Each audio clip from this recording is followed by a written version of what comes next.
crafty little things. Today I'm going to be looking at the throw pattern on the front of Big and Little Crochet book 2.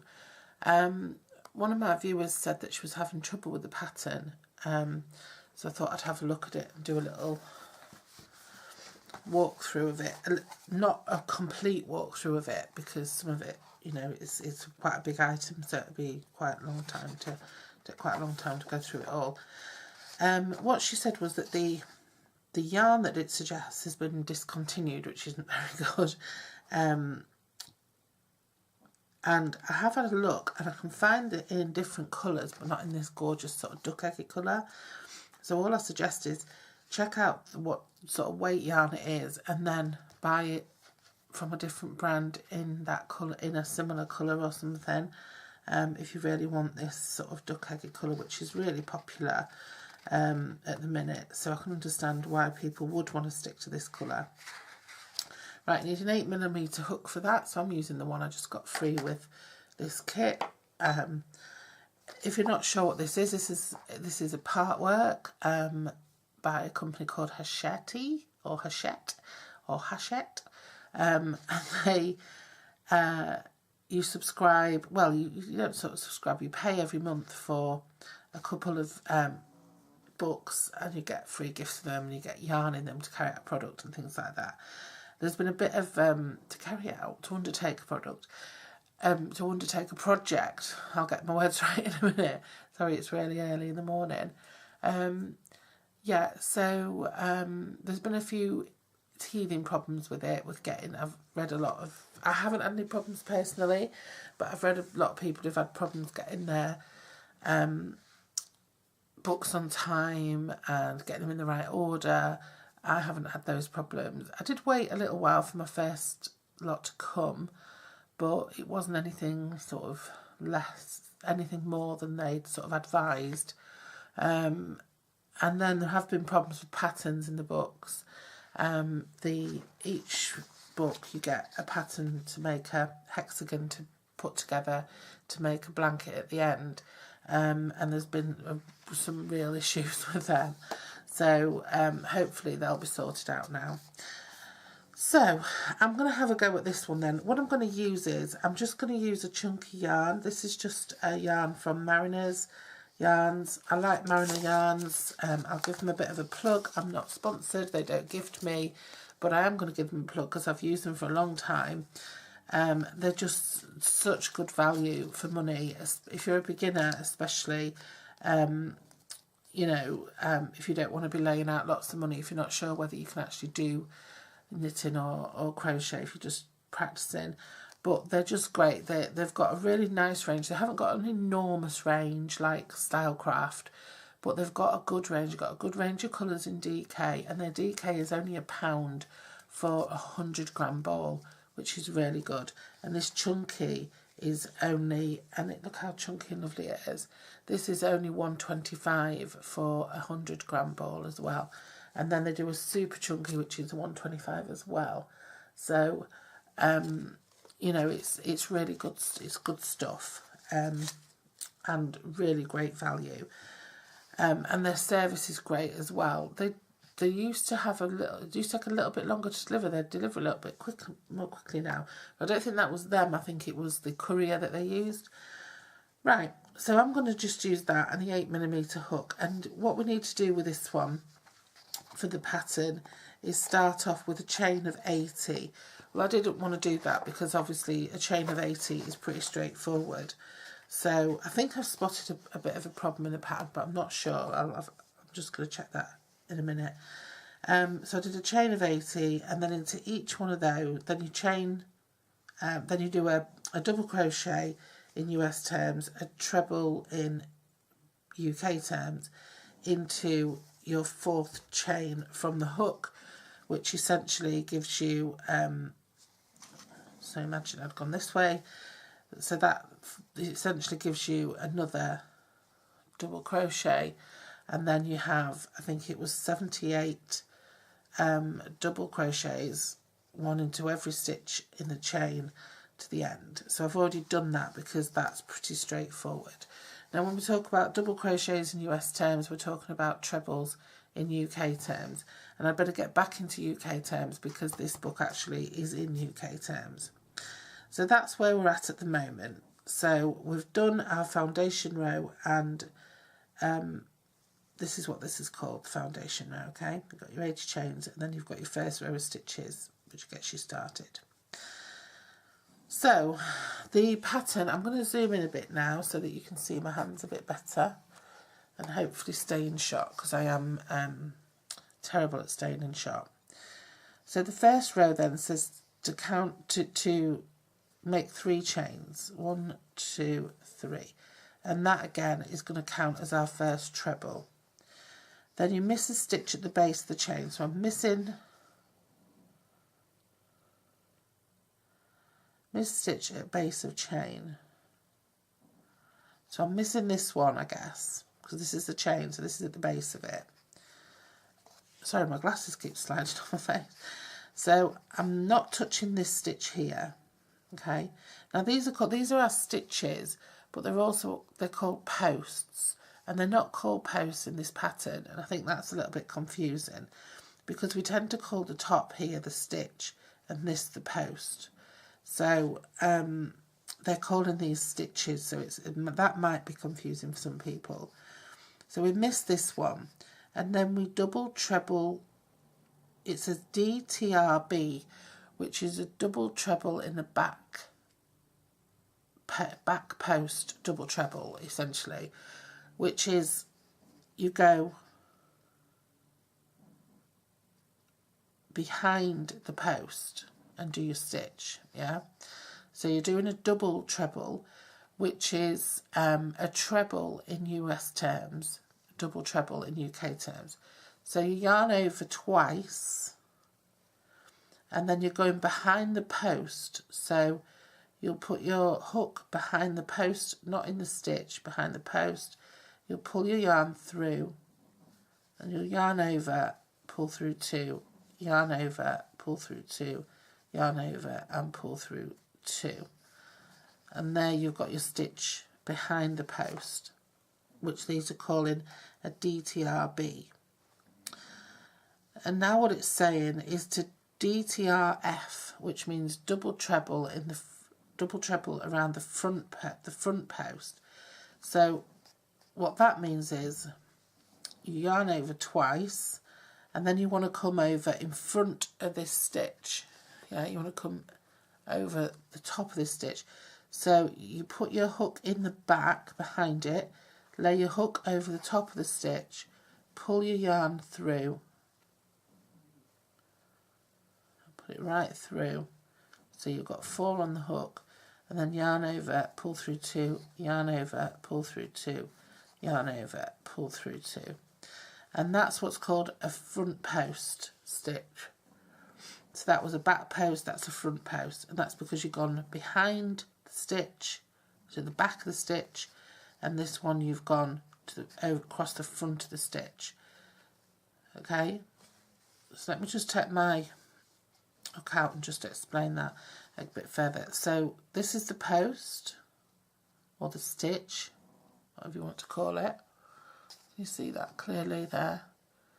So if you look, if you pull it, you've got 2 sort of gaps at the side. So if you just put your hook in behind that stitch, that's where you're making your crochet. That's where you're making your stitch, behind that post.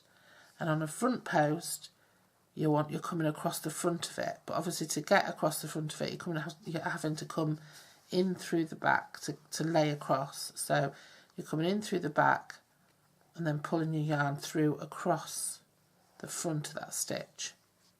Okay. So we've done, we did the DTRB, DTRF, and now we're going to do another back post double treble. So again, we're going to come into the next post, and we're going to go just behind it. The ones that go behind are much easier than the front post, because with the front post, as you go, if you've got your yarn over, as you go down, you can lose your yarn. So you just have to really be careful to keep a hold of that yarn. But one way you can do it is to sort of get your 2 posts either side of the one you're going to stitch around. So if you get these two, you sort of push those together, you make yourself like a hole in the back. You can just go through there and pull through. Okay. So that's the double treble. So what we've had to do is we've had to do a double treble in the back post there, front post there, back post there. And now it says to do that twice. Now, the in brackets is what you do twice. So we're going to do a front again.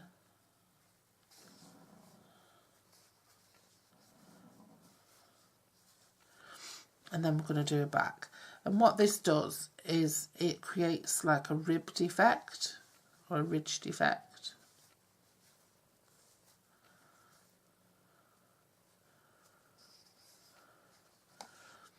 That's what creates these raised bits on your pattern. Now they'll stay in line, and they happen on both sides, because when you're doing your front, it's kind of becomes your raised bit on the back, and when you're doing your back, it becomes your raised bit on the front, so it's kind of a bit better front. So it says to repeat that twice. So we've done it twice. Yeah. So that's a bit confusing, because it says to do it, and then it says twice. So you only do it twice. You don't do it and then repeat it again. Okay. So usually you do whatever it says in the brackets, and then it'd say repeat 3 times, and you do it another 3 times. But this pattern is just saying to do it twice. So you literally just do it twice. And then once you've done it, you do a double crochet or a treble in UK terms into each of the next 14 stitches. So find your stitches. That stitch has been sewn into, okay? So be careful that you find your next stitch. So it's just yarn over, hook in, pull through 2 and pull through 2. And that's for 14.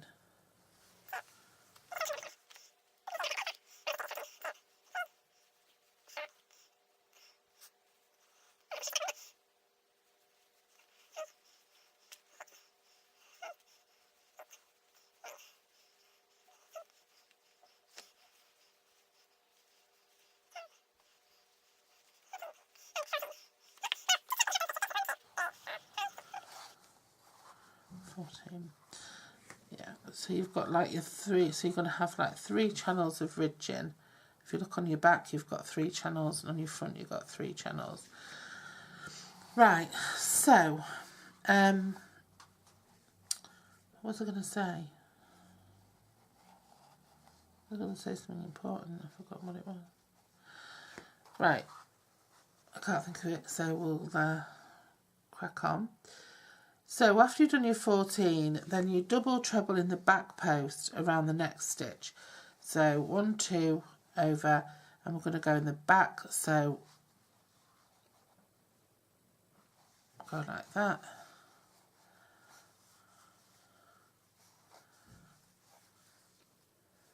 Now this this blanket only really has its foundation row, and then it has a repeating 2-row pattern, and then a final row.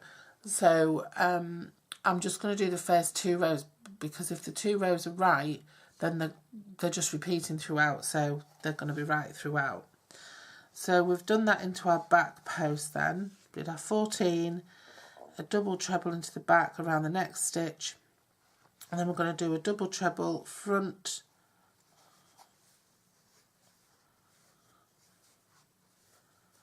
around the next, and then a double treble back around the next. So we've done that 1 time, and now it says to do that 5 times. So it's front, back, front, back, front, back, front, back, front, back. So we've got 1 of those in. So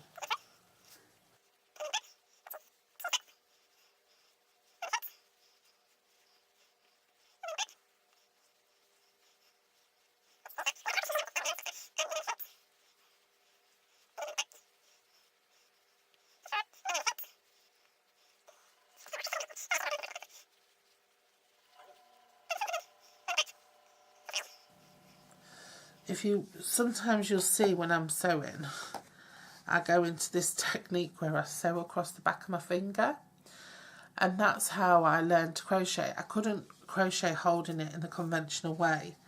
I could only do it if I did it over the back of my finger, and sometimes I slide back into that, and sometimes it's much more comfortable for me to stitch like that, but it's difficult to control your tension, so it's not the best way to sew, but I do sometimes slide back into that. And because I'm having to sew with my arms stretched out, which is, I normally sew with my arms pulled into me and the project on my knee, on my lap, so. Right, so once you've done that 5 times, then you should have like your 6 ridges, okay? I don't know if you can probably see that. 1, 2, 3, 4, 5, 6 ridges. So you've got 3 ridges, a gap, 6 ridges. Now, then you treble into each of the next 16 stitches. So that's a double in the US. That's yarn over. Here's your next stitch. This one's been stitched around. So here's your next stitch. So stitch into 16.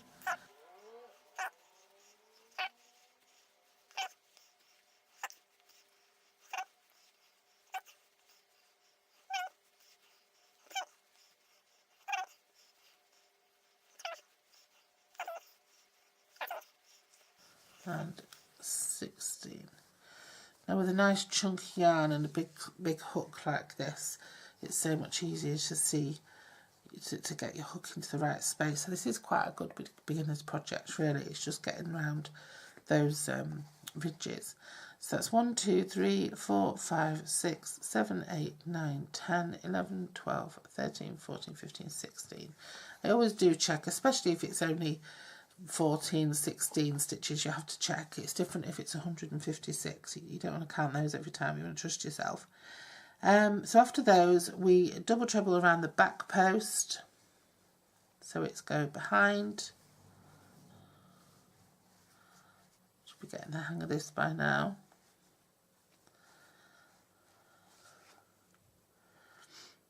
And then it's front back for 5 times again. So it's double treble, put it round the front,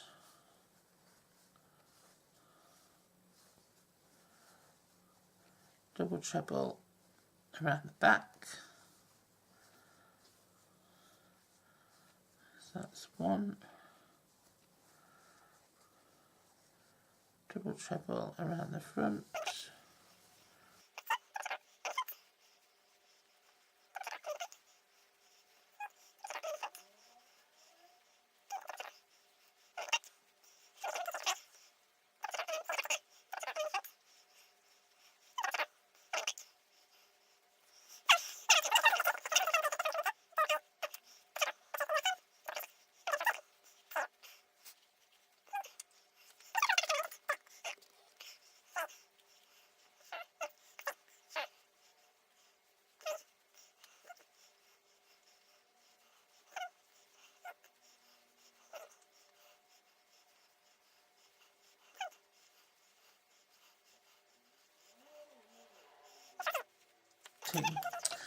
And then we're going to do a double treble in the back. So that's this one.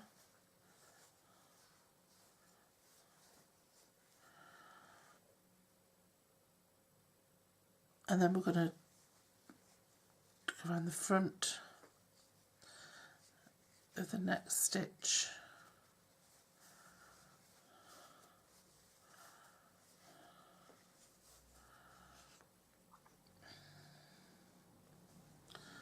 And then around the back of the next stitch.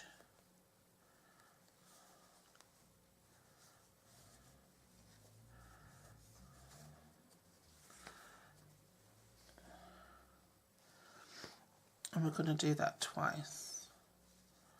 So front, post, double, treble, and then back post around that, and then all you've got left is your chain 3, okay, from the beginning. And then what you want to do is do a treble or a double in US terms into the top of that chain 3, and that'll keep your edges straight. and allow you to turn into the next piece. So what we've got here then is we've got a pattern of 3 ridges, 14 stitches, 6 ridges, 16 stitches, 6 ridges, 14 stitches, 3 ridges. So the blanket is going to look the same from the back and the front. Now if you look on the front here, you've got 1, 2, 3, 4, 5, 6 ridges here, and when you turn it over you've only got 5 at the minute on this side, so it's slightly different. Okay, now when you go on to your next row, it has to be a little bit different because it has to build so that you're still getting these 6 on this side and the 5 on the other side. So if you were to do exactly the same thing, you'd end up with 6 on that side and 5 on this side, and that's not what you want to end up. You want to end up with this like continuous line, so it's going to be different on the other side. So it tells you to turn your work, get everything behind you again, to pull your yarn up the back, and then it tells you to chain 3 for round 3. Well, for the second row. It tells you to chain 3 and then to miss the stitch again at the base, and then to go into the front of the next stitch, to go around, to crochet around the front of the next stitch and do your double treble, or your treble in US terms. And then it tells you to do back, front twice. Okay, so yarn over twice, back of this stitch,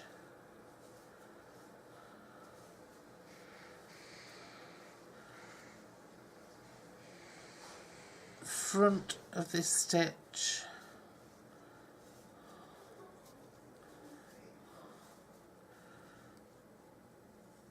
back of this stitch,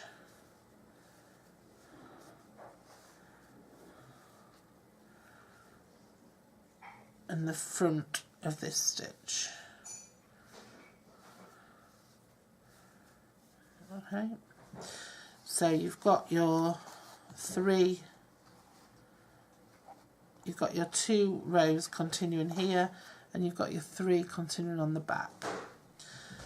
And then I'm assuming it'll tell us to do 14. So this one's been stitched in 2, so it's this one.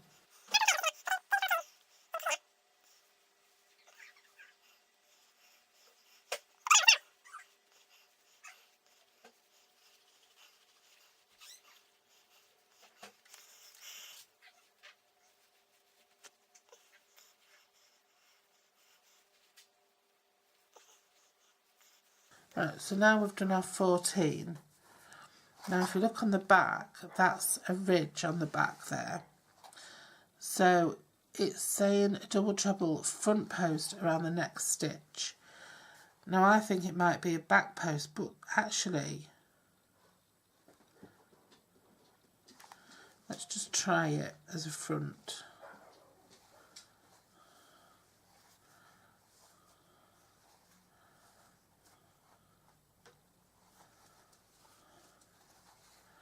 No, it is, it's a front post there. And then it's saying a back and a front 5 times. So a back,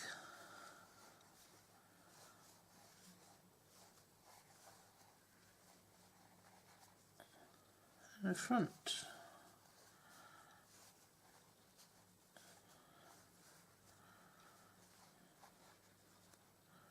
Which is right. A back post and a front post. That's twice.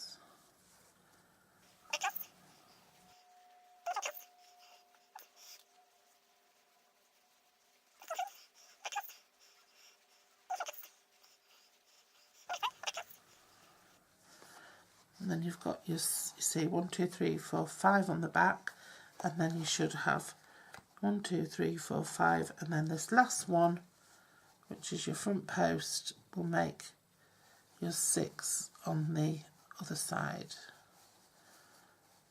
Okay, so yeah, it's fine, the pattern's fine. I don't know. So 16, then you want to do your 6 trebles, which is a double in the US.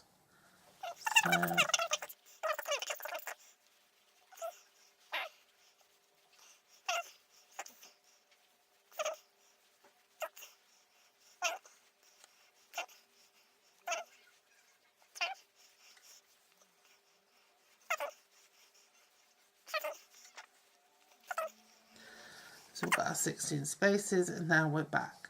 And now we can actually see that we're obviously going to do a front here, a back here, a front here, a back here. So you can start to just do your own thing really, because it's becoming obvious now. Okay, so it does say a double front, so yarn over twice, go around the front of that post,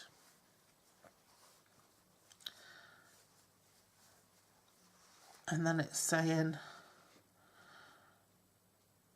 a back and a front 5 times. So a back,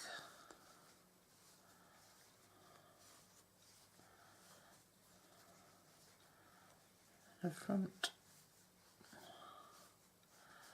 Yes, I think the pattern's fine. I think it might just be misplacing stitches or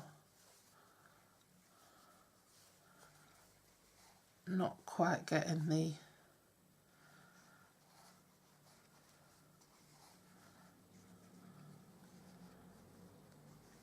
how to do the front and back post stitch, how to stitch around the post. Because all you're doing essentially, you're just doing the stitch that you would normally do. So it's just, if you can do a double treble or a treble in US terms, which you can do, I'm pretty sure most people can do, then you can, it's just about where you're putting it really. So if I was to say do a double treble into that stitch, you just yarn over twice and do it into the stitch. And all I'm doing is saying get ready for your double treble, but instead of putting it into the stitch, just wrap it around there, which is actually easier than doing it into a stitch, because you're not having to look for a stitch. And then double treble around the front of this stitch, so across the front of this stitch, so just push through the 2 spaces and pull through. And really you're just doing like for like. So where there's a double treble, you do it. Where there's a post standing forward, you're going behind it, and where there's a post sort of receding backwards, you're going in front of it.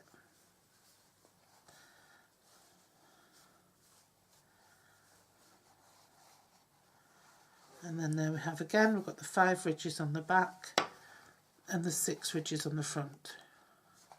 And just check that they're lining up, and if they're lining up then you're doing it perfectly, because they're just straight lines. They might go a bit wobbly while your blanket's in process, and I've managed to sew my hair into that. So then you just got your 14. I'm just going to finish this row, and I've done what I've been telling you not to do, which is don't sew into this stitch. This stitch belongs to this, okay, that you've just sewn around the front of. And it's just remembering to keep changing from that treble back to a double. US terms, a double treble back to a treble in UK terms. 3,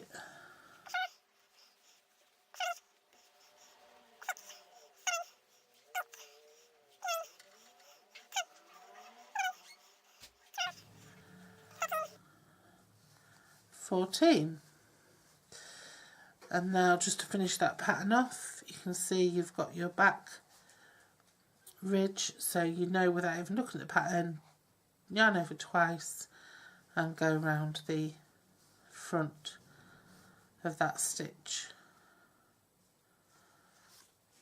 So yarn over twice, go around the front of that stitch, yarn over twice, come round the back of that stitch,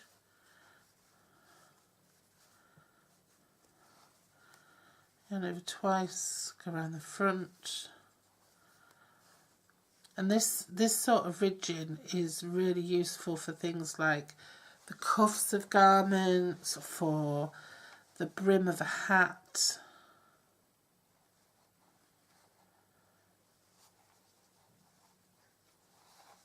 Just for adding detail to anything really.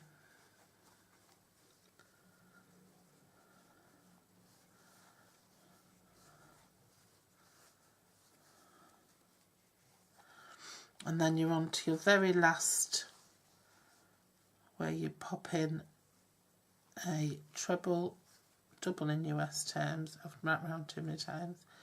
So it's just yarn over once, pull it through, and that's the end. And you've got your 2 ridges on this side and your 3 ridges on that side. And then you turn your work and you'd start your 3 up the next side, and you'd repeat row. So yeah, I think 1. The pattern's fine, and I think this blanket would work up pretty quickly as well. I think it measures about a metre wide, and then you can just keep sewing it however long you like. I think they say to sew it up to about 114 centimetres, so just over a metre. And then what they do with the last row is they chain 3, miss a stitch at the base, and then they just treble or double in US terms into every stitch to the end. And then I just make some fringes and sew them on. Or they just work the fringes onto the blanket. So I might have a go at this then. I might finish this off, even though the colour's not really, it looks more teal on the screen, but in real life it's very sort of Madonna blue. It is accurately named. This shade is Madonna. But yeah, make a nice little throw for a chair or a sofa. Make a lovely tactile blanket. I wouldn't really necessarily recommend it for kids. There's a few too many holes to get into, but definitely a lovely blanket and very, very straightforward and simple. So yeah, no problems with that pattern as far as I'm concerned. It's just a case of really making sure you've got those stitches in the right place. Okay, so thanks for joining me, and I will what I will do is I'll finish this blanket off at some point. I don't know when, because it takes time, but I'll do a bit of it now and again, and I'll get it finished. And when it's finished, I'll come back and show you the tassels, how to apply tassels. Okay, take care. See you soon. Bye-bye.